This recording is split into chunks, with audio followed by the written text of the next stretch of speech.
We now present George Edwards in Dr. Jekyll and Mr. Hyde.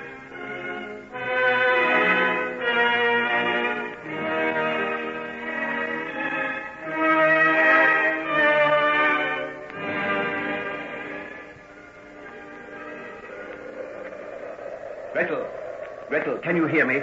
Yes? I'm going to lash you to my back with this rope and try and climb up the side of the ravine. No, it isn't possible. Better leave me here and go for help. No, if you can stand the pain, I'll get to the top all right.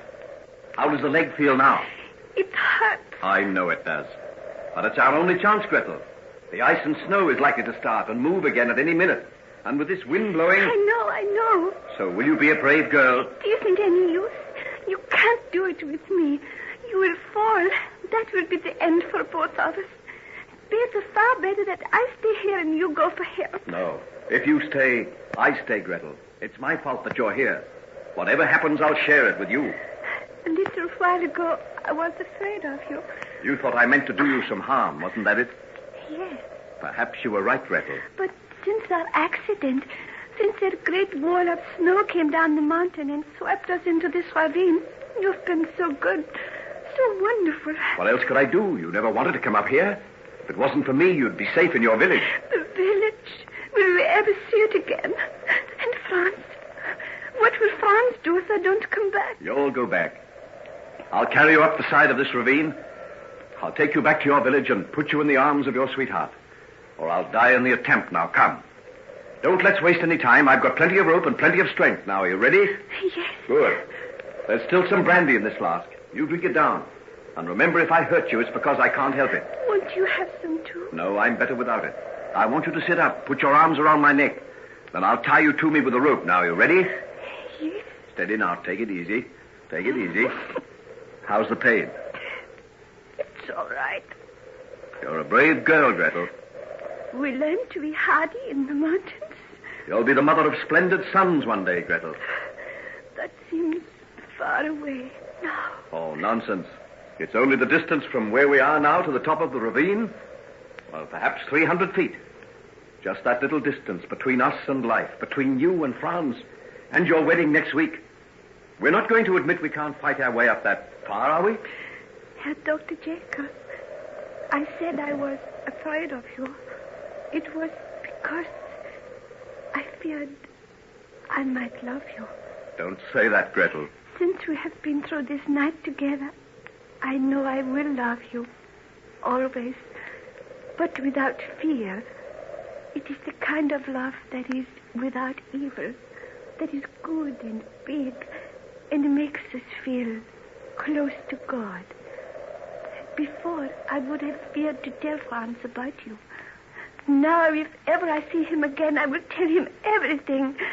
And we will both remember you always with love and gratitude. Oh, please. Please don't go on. If only you knew how little I deserve it. If you only knew what was in my heart when I came to Korovina. We in Korovina are far away from the world. We don't know the way that others live and think and feel. But we do know good from bad. And I know whatever may have been in your heart when you first came, it is no longer there. You're right, Gretel. These hours spent on the mountain with death so close to us, just the two of us on the edge of eternity, have cleansed me as nothing in this world has ever done before. That's why I feel I can climb that perilous ravine. I feel strong. I feel that a new life has begun for me. This can't be the end. Then let us go. You will need your strength, all of it.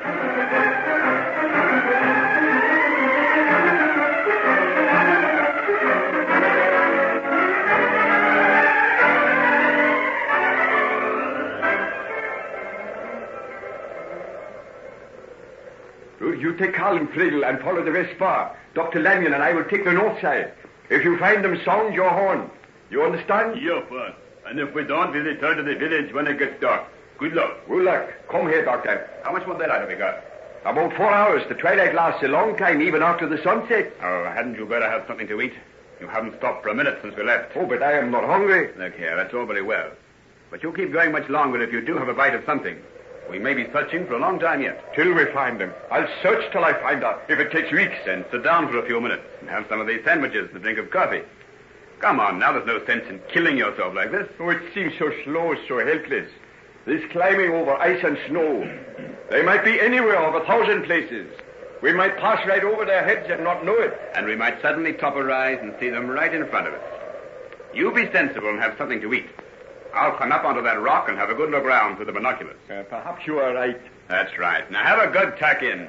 I'm sick of humping the darn things anyhow. I say the visibility is much better than it's been for hours. Those clouds are lifted. I can see right across to the other slope. I can see Jan and Bert and the others quite clearly. They're using snowshoes. We'll have to use ours when we get up a bit higher. Lucky I had these glasses with me. I can see for miles. Oh, wait a minute. Well, what is the matter? I can see something. What? Where? Right across from the other side. It's moving. Let me see. What is it? Wait a second till I get the focus properly. Yes, there it is. By heaven, I believe it's them. It's a man with something on his back. He's struggling across the snow. Oh, let me see. Here you are, then. Have you got it? I see it. You are right. It's the doctor, and he is carrying Gretel. They are safe. They are alive. They are alive. I told you so. Didn't I say Henry'd make it? You don't know Henry. He'll get out of anything. What'll we do? Sound the horn. It is the signal. Rudy and orders aren't far away. Then we'll get across to them. It'll take about an hour, but we'll let them know we've seen them, and that will give them heart. Well, sound it, man. Blast your lungs out, and let's get going.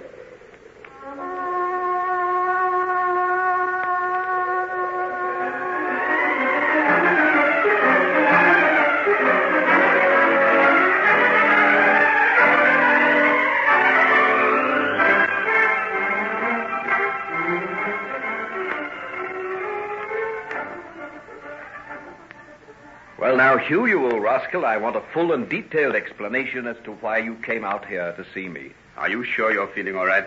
Of course I am. A good night's rest and one of Frau Schanz's breakfasts under my belt, and, well, I feel ready to tackle it all over again. Oh, by the way, how is Gretel? Oh, she's all right. I gave her some morphia a while ago, but it's a simple fracture. She'll be none the worse in a few weeks. You were both remarkably lucky. We certainly were. If that ridge we were on had happened to be a few feet narrower, well, I'd not have been sitting here in the sun with you. Well, let's talk of that. No, let's talk about why you're here. You got me thoroughly curious. How did you know where I was? Hetty Wilson told me. Hetty Wilson? Yes. But where did you see her?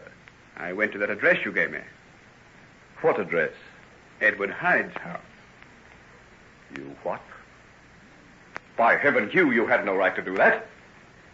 I gave it to you in the strictest confidence, on the understanding that you'd never reveal that you knew it except under the greatest emergency. I didn't reveal it. Nobody knows it but myself. And there was an emergency, Henry. The greatest emergency. Why, what do you mean? Has something happened? Yes. What is it? Tell me quickly. Your father, old chap.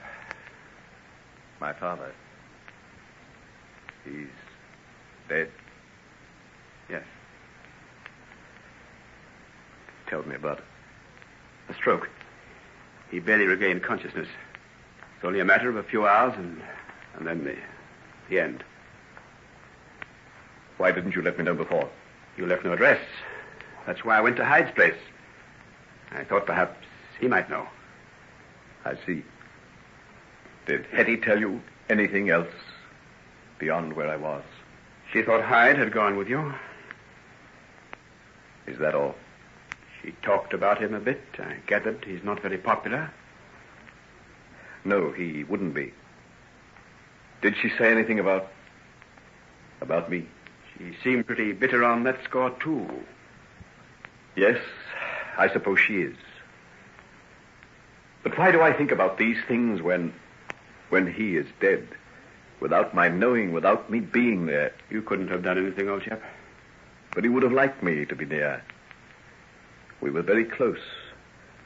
Always. Yes, I know that. That's why I came out to tell you. I couldn't bear it to come just by letter or telegram somehow. Thanks, Hugh. I appreciate it. You're a very good friend. The best I've got now. Well, what will you do? Go back right away? Oh, I suppose so. That's why I can't quite see that. There's nothing to be done, and London's a dreary place to feel sad in. I think it might seem a little odd if you didn't. There's bound to be a lot involved with the estate. Ah, yes. The estate. Our good friend Mr. Utterson will be busy in that direction, I suppose. All right. I'll go back and wear black clothes and a somber look and sign on the dotted line like a respectable member of society. Oh, Dr. Jekyll, did I disturb you? No, Franz, what is it? How about the wedding next week? Gretel will not be well enough, I think. Why not? She won't be able to walk down the aisle of the little church as you'd planned, but the priest can marry you at her bedside if you like. Oh, it would not be too much. I don't think so. A broken leg is not so serious that you need put off your wedding. Oh, thank you, Herr Doctor. We were so afraid. It is so unlucky to put off a wedding. Yes, of course it is. Don't do it on any account. I'm going to be married, too, almost as soon as I get back to London. I'm not going to put it off for anything. Why, what's the matter, Hugh? Why are you looking like that? Well, as a matter of fact, Mr. Addison came with me as far as Paris to see Margaret. Yes? Well, what about it? He thought that under the circumstances it would be as well to postpone things for a while. You mean my wedding to Margaret? Yes.